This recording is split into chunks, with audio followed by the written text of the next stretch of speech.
Përsa i përket dhe teknologjisë, ndoshta pasi të rinjët janë shumë të interesuar përmes teknologjisë, a mendoni se po ndikon pozitivisht apo negativisht? Po shifë, teknologjia është menduar kjo bashkore që do t'jetë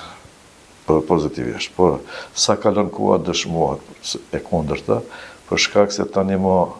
nxënësit nuk kanë tableta, kompjutere, laptopet, të cilët i shfrytëzojnë për mësim. Po sa? Po, tash ato kanë filluar me këto iPhone, çdo fëmijë atë e ka bën mjet i cili komunikon dhe ka mjet i shfrytëzon çdo minutë që t'jetë pranë atij aparati dhe për fat të keq edhe prindët këta ende nuk e kuptojnë, edhe pse pe e shohin çdo ditë dhe po ashtu shkollat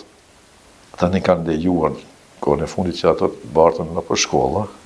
e dije se me këto TikTok e këto shka ishin problemet, shka dohen shumë shkolla, dhe çfarë probleme sollën,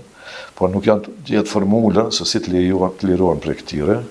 dhe kjo është, themi, jo që i pengon procesin edukativ, po dhe edukativ. Tani, unë them se më parë, kur bisedoni, themi edukata dhe arsimi. Unë pjesën e edukatës tash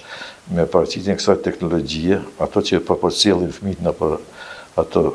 me iPhone-et, ato aparatet, e kanë marrë çdo gjë hajgare. Dhe pjesën e edukatës themi se nuk e kanë më, dhe kanë metën themi pak ajo arsimore, edhe pse aty kuptohet se nuk kanë kohë, meqense ka ra niveli